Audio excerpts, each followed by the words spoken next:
도시의 심각한 교통 문제, 열섬화 현상 등 지구를 둘러싼 온갖 환경 문제가 날로 심해지고 있다.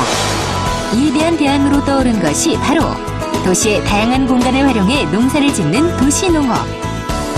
이미 선진국의 성공 사례가 전파되면서 우리나라에서도 지금 도시농업은 전국의 각 도시에서 유행처럼 일어나고 있는데, 누구나 쉽게 도시농업을 실천할 수 있도록 도와주고 녹색도시, 쾌적한 환경을 조성하기 위해 연구하는 도시농업연구원을 만나본다.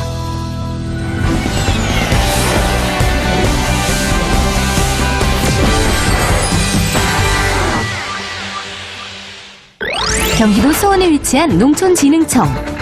지난 2010년 본격적으로 대한민국의 도시 녹지화를 위해 이들이 나섰다. 바로 도시농업연구팀.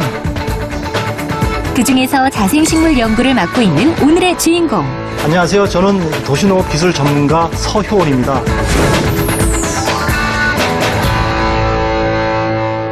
도시농업 육성법이 시행됨에 따라 관련 연구도 활발히 진행되고 있는데, 도시농업연구원은 어떤 일을 하나요? 우리나라 도시농업이 어떤 방향으로 발전되어야 하는지, 한국의 도시농업을 성공적으로 발전시키기 위해서는 어떤 모델을 제시하는지에 대한 연구하고, 또 도시 건물, 실내에서 오염된 공기를 정화하거나 또 실내 환경을 좋게 만들 수 있는 식물에 대한 연구를 하고 있습니다. 도시농업의 확산을 통해 삶의 질을 높이겠다는 목표를 가지고 폭넓은 활동을 추진해 나가고 있는데요. 주인공이 찾아온 이곳은 바로 건물 벽면 녹화를 위해 연구에 한창인 현장. 실제로 실험 건물을 만들어 다양한 식물을 심어보는 작업인데요. 모종을 처음 심기 시작할 때부터 관리, 유지하는 일까지 모두 도시농업연구원의 역할입니다. 회색 벽면을 가득 채운 녹색 식물들. 이렇게 벽면이나 옥상에 작물을 심게 되면 어떤 효과가 나타나는 건가요? 일반적으로 건축물의 옥상이나 벽면에 녹화를 할 경우에 녹화하지 않았을 때에 비해서 건축물 내부, 그러니까 실내 온도나 습도에 조절하는 효과가 있고요. 여름철, 한여름철 땡볕에서는 거의 2, 3도 이상 차이가 나기도 합니다. 그리고 기타 식물이 증발산 적용을 하면서 그 주변의 미기후를 변화시키는, 그러니까 온습도 조절을 하는 역할을 하기 때문에 전체적으로 도시가 녹화가 되면 지금 우리가 겪는 열섬 현상 같은 것들이 완화될 수 있는 기대가 있죠. 오늘도 바삐 움직이는 주인공, 또 어딜 가시나요? 네, 지금 저희가 연구하고 있는 옥상 텃밭으로 가고 있는 길입니다. 이곳은 도시의 뜨거운 열기를 받던 옥상. 콘크리트로 덮여있던 공간이 도시농업연구원을 통해 자연 친화적인 곳으로 재탄생.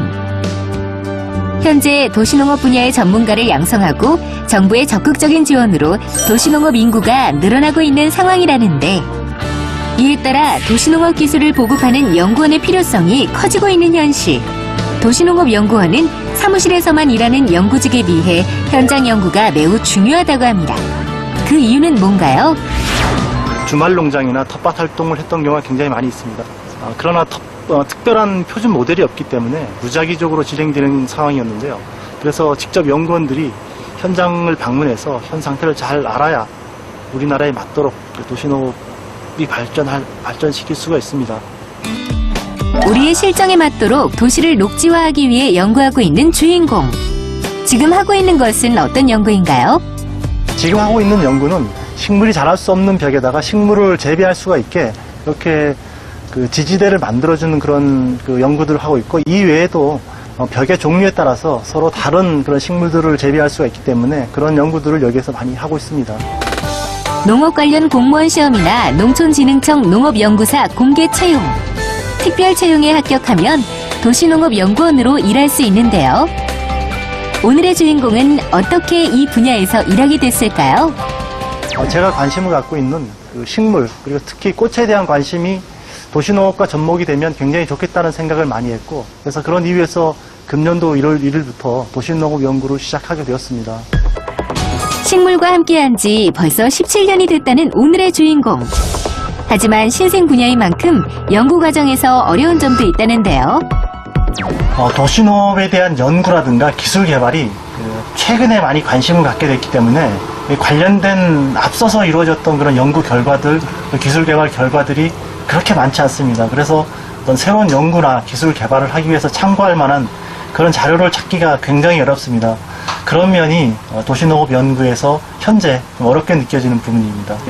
꽃과 식물을 좋아하고 직접 재배해보는 것이 바로 도시농업 분야에 진출하기 위한 첫걸음입니다. 그 외에도 도시농업연구원이 되려면 어떤 과정이 필요할까요? 도시농업 관련 연구직 혹은 지도직 공무원 혹은 관련된 직종에 종사하기 위해서 특별한 과정이 있는 것은 아니지만 공무원 시험에 관련된 공무원 시험에 합격하거나 도시농업 관련된 기관에서 발급하는 자격증을 취득하는 것이 좋겠습니다. 다만 자격증 관련 제도는 현재 많이 준비는 하고 있지만 아직 활성화되어 있지는 않습니다. 대학에서 관련 학과를 전공하신다 그러면 농업이나 생물학 계통의 학과를 선택하는 것이 보다 유리하다고 할 수가 있겠죠. 앞으로 도시농업지원센터나 도시농업 전문인력 양성기관에서 다양한 제도가 지원될 예정이라는데요. 마지막으로 오늘의 주인공이 이 분야를 선택하는 청소년들에게 한마디 남기셨다고요? 도시농업 전문가가 되고 싶으시면 일단 집에서 정원을 갖고 본다거나 화분을 기르면서 식물 재배에 대한 관심을 가지는 것이 좋고요. 이런 관심을 가지고 자신이 현재 하고 있는 전공과 도시농업을 접목시킬 수 있는지를 스스로 발견하는 것이 가장 중요하다고 생각합니다. 어울리지 않을 것 같은 두 단어, 도시와 농업의 만남. 앞으로 도시와 농촌이 함께 발전하는 데 있어서 도시농업연구원은 매우 중요한 역할을 할 것입니다.